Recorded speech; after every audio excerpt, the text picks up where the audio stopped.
सफेद पोश एक ऐसा मॉड्यूल जिसमें डॉक्टर शामिल हैं और डॉक्टर आदिल हो, डॉक्टर मुजम्मिल हो या फिर इस वक्त i20 कार में दिखने वाले डॉक्टर मोहम्मद ओमर हो, ये कहीं ना कहीं एक बड़ा इशारा करते हैं कि बड़े षड्यंत्र रचा गया है जिसमें व्हाइट कॉलर पढ़े लिखे लोगों को शामिल किया गया, जिसके तहत अनंतनाग से लेकर यानी जम्मू कश्मीर से लेकर सहारनपुर से लेकर फरीदाबाद तक छापे मारे गए। रविवार को फरीदाबाद से करीब 3000 किलोग्राम विस्फोटक और तमाम हथियार भी मिले और उसके तार अब जुड़ रहे हैं दिल्ली के लाल किले के सामने हुए धमाके के साथ। एक बार फिर से जरा हम तस्वीर आपको दिखा दें क्योंकि दिन निकल आया है और यहां पर इस वक्त की तस्वीर आप देखिए कि यहां पर आपको बॉम्ब स्क्वाड की टीम नजर आएगी, साथ ही साथ यहां पर एफएसएल की टीम मौजूद है। एफएसएल की कुछ गाड़ियां अभी अभी यहां पर पहुंची है और जिसमें पंकज सैनी सवार था और ये गाड़ी ठीक उस गाड़ी के सामने थी जिसमें ब्लास्ट हुआ और ये गाड़ी देखिए बुरी तरीके से जो उस ब्लास्ट की चपेट में आई है, गाड़ी के परखच्चे उड़ गए हैं और जो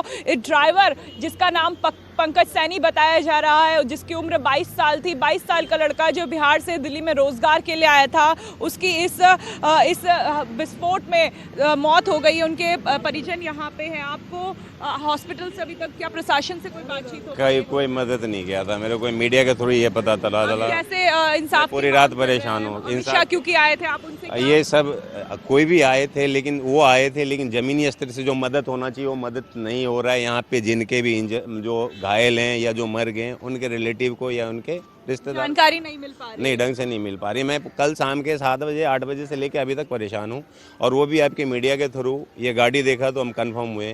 आपने गाड़ी देख के ये अंदाजा लगाया कि ये पंकज की गाड़ी है? नंबर आप 6662 हाँ DL1 RTV 6662 तो दिल्ली का नंबर जी। चलो परिवार की क्या इस समय स्थिति है? अगर बहुत मतलब दयनीय है परिवार बिहार में ही रहता है या दिल्ली में? यहीं रहते हैं। दिल्ली में कहाँ पे? शाबदा उपकार विहार है, कंझावला थाना के पास, वहाँ पे रहते हैं। एक 25 गज का प्लॉट है, उसी में सब रहते हैं। घर में अकेले ये कमाने खाने वाले थे? नहीं, पापा अस्थमा का पेशेंट है, एक ये है, ये भी कमाता है, ये इसकी नौकरी कहीं छूटी हुई थी तो फिर गाड़ी चलाता था ओला उबर में। तो देखिए इस दुर्घटना में एक ओला उबर ड्राइवर पंकज सैनी जिसकी उम्र 22 साल बताई जा रही है, उसकी मौत हो गई है। इसकी पुष्टि उनके रिश्तेदारों ने यहाँ पे की है। अजय,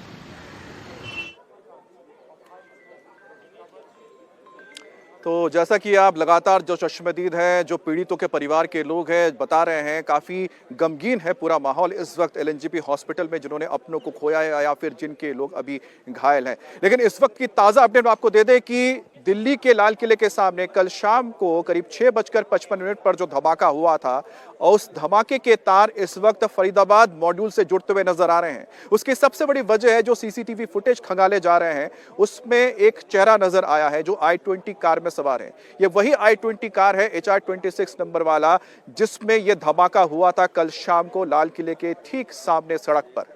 इसमें जो शख्स नजर आया है उसका नाम डॉक्टर मोहम्मद ओमर बताया जा रहा है और डॉक्टर मोहम्मद ओमर का ताल्लुक किससे निकला है? डॉक्टर मुजम्मिल और डॉक्टर आदिल, ये वो नाम है जो फरीदाबाद मॉड्यूल के सामने निकल कर आए थे और उनकी निशानदेही पर ही जम्मू कश्मीर से पुलिस ने AK-47 AK-56 राइफल रिकवर किया था, हथियार बरामद किए थे और रविवार को फरीदाबाद के एक मकान से करीब 3000 किलोग्राम विस्फोटक और साथ ही उसमें इस्तेमाल होने वाले आईडी बनाने के दूसरे सामान मिले थे, हथियार मिले थे।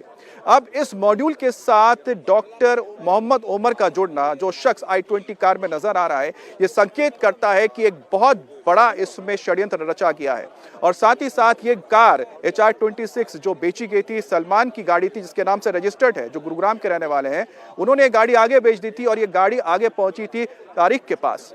अब ये तारिक को लेकर भी निकलकर सामने आया है कि तारिक भले ही फरीदाबाद में रहता हो लेकिन वो रहने वाला है जम्मू कश्मीर का और इसमें अब नाम आया है डॉक्टर उमर मोहम्मद का। तो मोहम्मद उमर वो भी जम्मू कश्मीर के बताए जा रहे हैं। तो कुल मिलाकर देखा जाए तो इस पूरे घटना में जो दिल्ली में लाल किले के सामने धमाका हुआ था, बड़ा विस्फोट हुआ था, उसके तार फरीदाबाद मॉड्यूल से जुड़ गए हैं।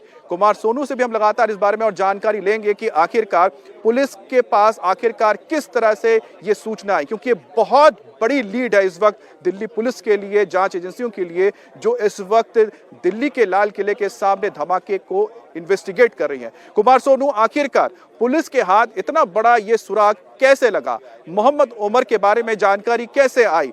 उस बारे में भी हम बात करेंगे कुमार सोनू से। लेकिन उससे पहले आपको एक बार फिर से हम जरा तस्वीर दिखाते हैं, मेरे साथ आइए, क्योंकि जहां पर धमाका हुआ था इसके बारे में आपको जानकारी देंगे। क्योंकि जो धमाका है ये देखिए ठीक सामने अभी भी आपको पुलिस नजर आई होगी, क्योंकि लगातार कल रात से यहां पर अभी भी इन्वेस्टिगेशन चल रहा है, यहां पर अभी भी सबूत तलाशे जा रहे हैं। अब दिन का उजाला जब आया है तो और ज्यादा आसानी होगी चीजों को यहां पर समझने के लिए। ये देखिए ठीक सामने आपके दाईं तरफ लाल किला दिखाई दे रहा है, लाल किला की प्राचीर यहां पर नजर आ रही है, उसके ठीक सामने आपको पुलिस की गाड़ी